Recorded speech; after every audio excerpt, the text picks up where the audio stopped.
प्रभु यीशु मसीह के नाम से सबको जय मसीह की। आज का वचन है गलातियों की किताब उसका 5 अध्याय उसका 5वां वचन। क्योंकि आत्मा के कारण हम विश्वास से आशा की हुई धार्मिकता की बाट जोते हैं। प्रियो, इस पत्री को गलातियों के देश में जो कलीसिया था, परमेश्वर प्रभु यीशु मसीह का कलीसिया था, जिस कलीसिया को पवित्र प्रेरित पौलुस ने स्थापना किया, उस कलीसिया को पवित्र प्रेरित पौलुस इस पत्री को लिखता है।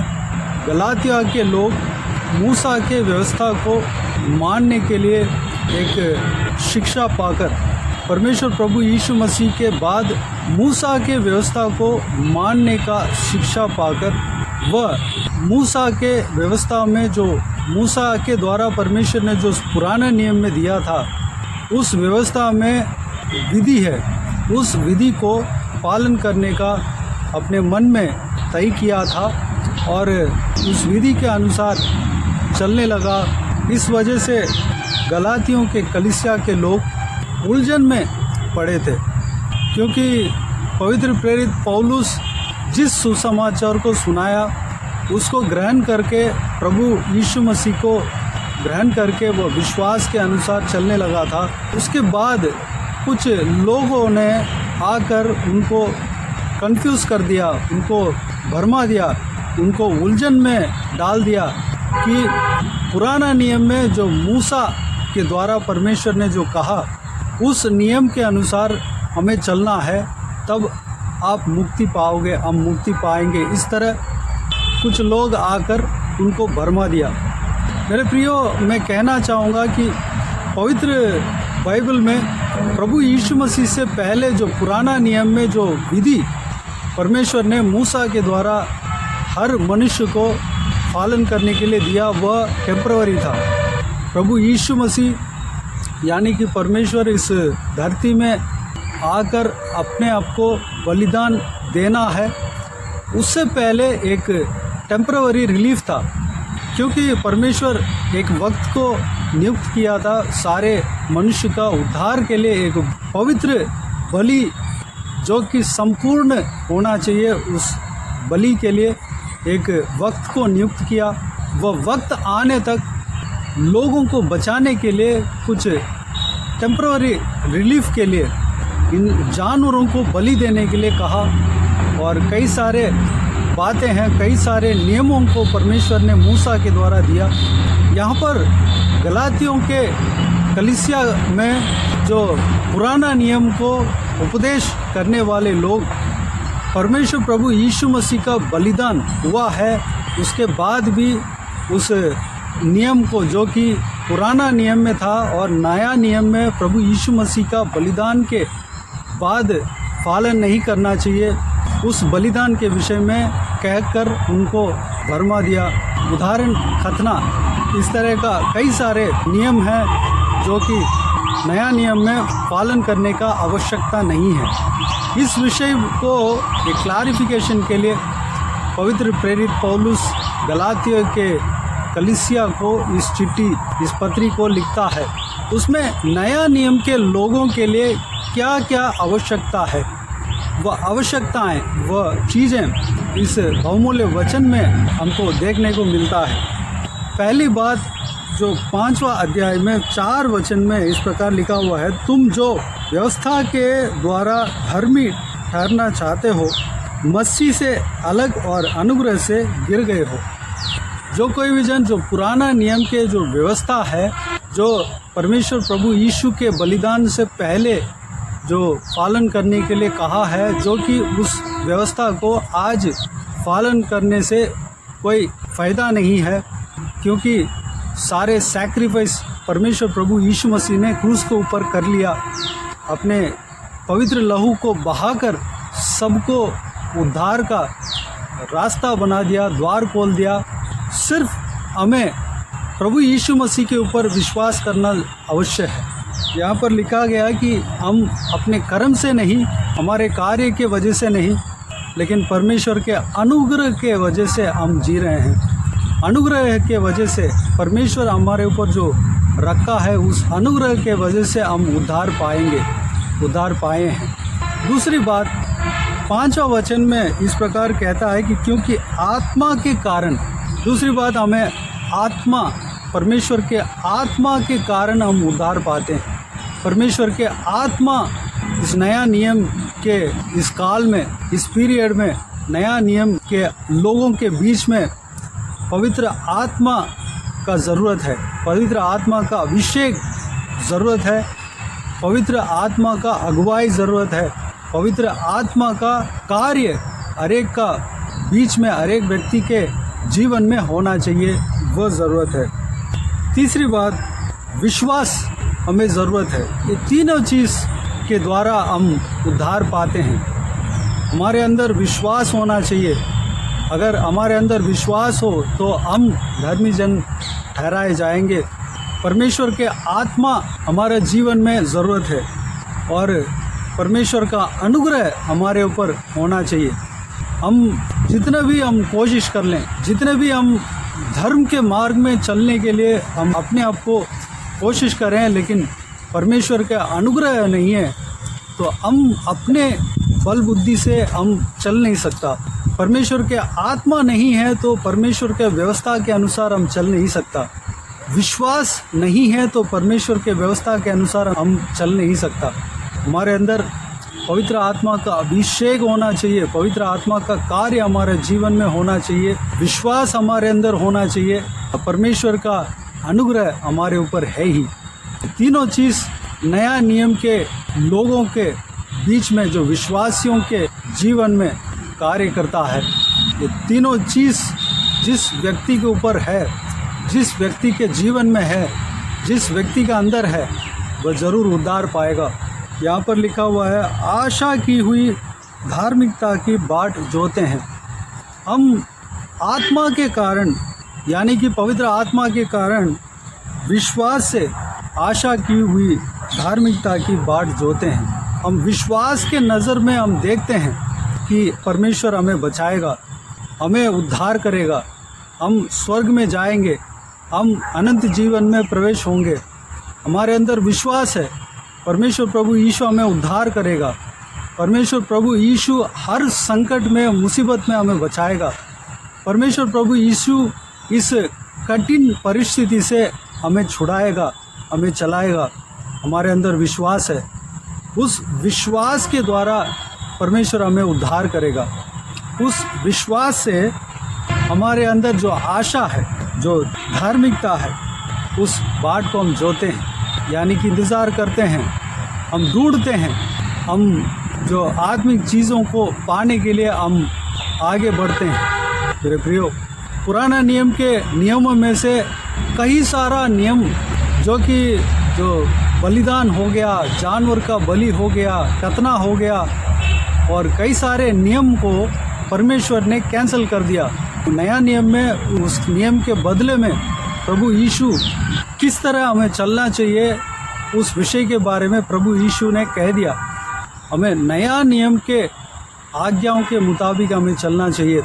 पुराना नियम में उसी तरह कई सारा आज्ञाएं हैं जो कि नया नियम में भी पालन करना चाहिए। उस विषय के बारे में भी प्रभु यीशु मसीह हमें सिखाया है, लोगों को सिखाया है। कुछ आज्ञाएं जो पुराना नियम में परमेश्वर मूसा के द्वारा दिया था, उस नियमों को किस तरह पालन करना चाहिए वो भी परमेश्वर प्रभु यीशु नया नियम में बताया है, और क्या क्या पालन नहीं करना चाहिए वो भी बताया है, और जो पुराना नियम का नियम नया नियम में किस तरह बदला वो भी बताया है। जो कि एक उदाहरण, पुराना नियम में आँख के बदले में आँख, मुंह के बदले में मुंह, नाक के बदले में नाक, हाथ के बदले में हाथ, पाँव के बदले में पाँव, इस तरह बदला लेने का एक नियम था।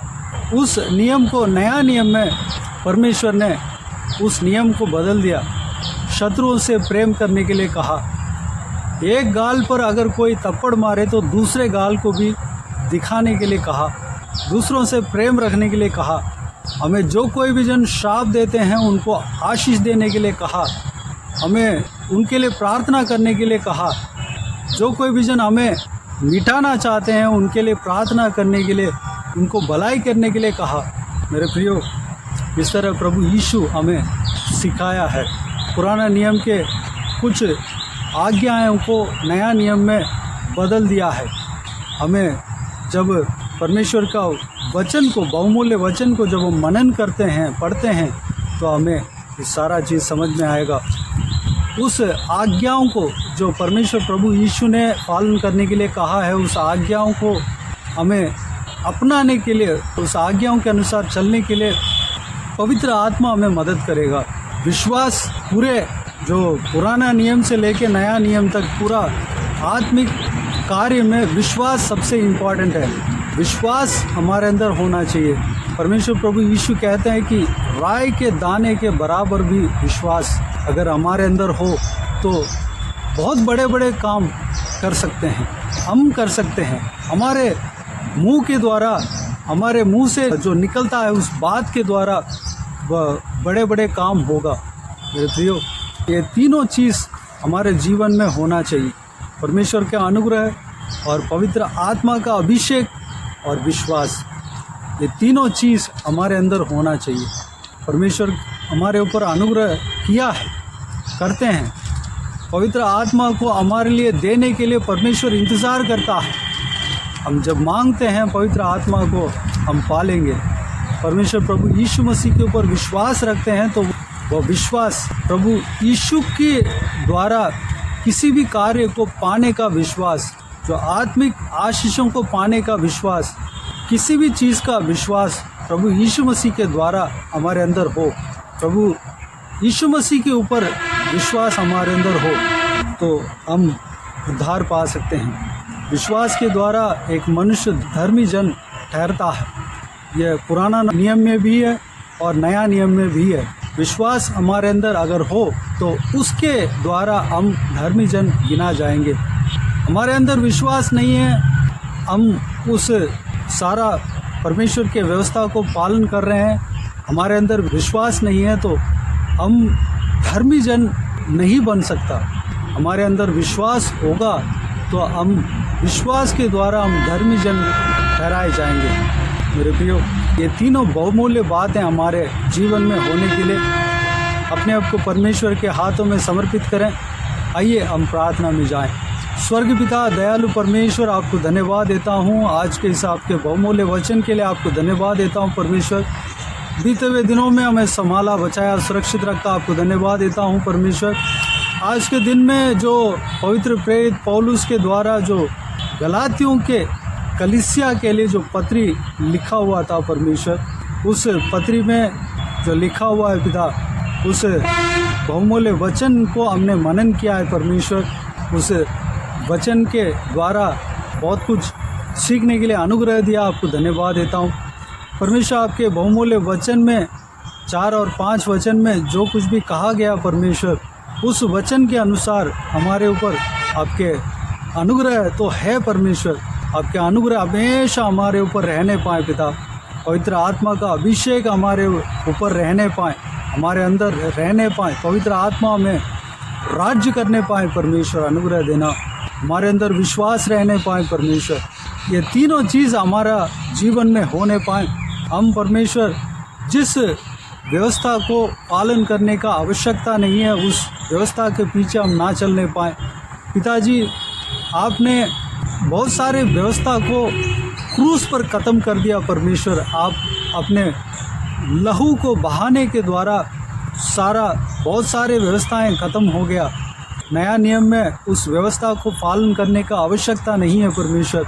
वैसे व्यवस्था को हम पालन ना करने पाए। जो व्यवस्थाएं नया नियम में बदल गया है, उस व्यवस्था को हम अच्छे से समझने पाएँ। जो व्यवस्थाएं पुराना नियम में भी है और नया नियम में भी है, उसको हमें पालन करना ही चाहिए। उस व्यवस्था को हम समझने पाएँ और उस व्यवस्था के अनुसार हम चलने पाएँ। जैसे कि हम पूरे बल से, पूरे मन से, पूरे बुद्धि से आपके ऊपर प्रेम रखना है और हम अपने साथ जितना प्रेम रखते हैं दूसरे से भी हम प्रेम रखना है परमेश्वर। ये जो व्यवस्था है वो पुराना नियम में भी है और नया नियम में भी है परमेश्वर। वैसे व्यवस्थाओं को अच्छे से जानकर हम पालन करने पाएँ। विश्वास हमारे अंदर होने देना पिता, विश्वास को हमारा जीवन में बढ़ाना पिता। धन्यवाद देता हूँ परमेश्वर, आत्मिक जीवन में हम आगे बढ़ने पाए परमेश्वर, अनुग्रह देना पिता। पवित्र आत्मा हमें चलाना परमेश्वर। सारा व्यूअर्स जो कोई भी जन इस वीडियो को देखते हैं पिता, उन सभी को पवित्र आत्मा का अभिषेक से भरना, आपके अनुग्रह बारी तरीके से हर एक के ऊपर होने पाए पिता, अनुग्रह देना पिता। विश्वास में बढ़ाना परमेश्वर, विश्वास के द्वारा हम परमेश्वर जिस विषय के लिए आशा रखते हैं उस आशा की बाट जोते हैं परमेश्वर, धार्मिकता की बाट जोते हैं परमेश्वर। हालेलुया, अनुग्रह देना पिता। हमारे अंदर विश्वास होना चाहिए पिता, हर एक चीज़ को पाने के लिए हम प्रभु यीशु मसीह के ऊपर विश्वास हमारे अंदर होना चाहिए। हर एक आशीष को पाने के लिए हम हमारे अंदर परमेश्वर प्रभु यीशु मसीह के ऊपर विश्वास हमारे अंदर होना चाहिए परमेश्वर। हर चीज़ में हमारे अंदर विश्वास होना चाहिए पिता, अनुग्रह देना, हमारे विश्वास को बढ़ाना परमेश्वर। धन्यवाद। सारे बातों को आपके हाथों में सौंपते हैं परमेश्वर। जो कोई भी जन इस वीडियो को देखते हैं उन सभी को आशीष देना, संभालना, किसी को भी कोई भी कमी कटी ना होने देना, भरपूर आशीष देना पिता। कोई भी जन बीमार हो परमेश्वर, उनको आपके हाथों में सौंपते हैं, उन्हें छूना, चंगा करना, प्रभु यीशु मसीह के नाम से चंगा होने पाए, अनुग्रह देना पिता। जिनका जीवन में दुख है, तकलीफ़ है, सारा दुख का तकलीफ़ को दूर करना, परेशानी को दूर करना, आंसू को पहुँचना परमेश्वर। जो कोई भी जन जहाँ कहीं भी जाते हैं आते हैं, उनके संग रहना, ऑफिस में जाते आते समय, स्कूल में जाते आते समय, ट्रैवल में जहाँ कहीं भी है, उन सभी को सुरक्षित रखना। आपके हाथ हमेशा हर एक के ऊपर बने रहने पाएँ पिता, अनुग्रह देना पिता। सारे बातों को आपके हाथों में सौंपते हैं परमेश्वर। सारा आदर, महिमा, जलाल आपको मिलते रहें परमेश्वर। हमारा जीवन में जो आपके योजना है उस योजना को पूरा करना, प्रभु यीशु मसीह के नाम से सारा दुआ प्रार्थना को मांगते हैं, पा लेते हैं। आमीन आमीन। प्रभु यीशु मसीह के नाम से प्रभु यीशु मसीह का आशीष और अनुग्रह हम सभी के ऊपर बने रहें। आमीन आमीन। मेरे प्रियो, इस चैनल को सब्सक्राइब करें और शेयर करें। अगर किसी को भी प्रार्थना का विषय हो तो डिस्क्रिप्शन में दिए हुए नंबर पर कॉल करके प्रार्थना करा सकते हैं। हम आपके लिए प्रार्थना करेंगे। आप अपने व्यक्तिगत प्रार्थना में हमारे लिए प्रार्थना कीजिए। इस सेवकाई के लिए, इस सेवकाई का उन्नति के लिए, सेवकाई में जुड़े हुए हर एक जन के लिए, हर एक आत्मिक उन्नति के लिए, तरक्की के लिए, आत्मिक आशीष के लिए, संसारिक आशीष के लिए, पारिवारिक आशीष के लिए प्रार्थना करें। प्रभु यीशु आप सबको आशीष दे। इस सेवकाई के द्वारा परमेश्वर आपके जीवन में कार्य किया हो वो भी हमें बता सकते हैं, ताकि हम सब मिलकर परमेश्वर को धन्यवाद दे सकें, महिमा कर सकें। इस सेवकाई का उन्नति के लिए ज़रूर प्रार्थना करें। प्रभु यीशु आप सबको आशीष दे। आमीन आमीन।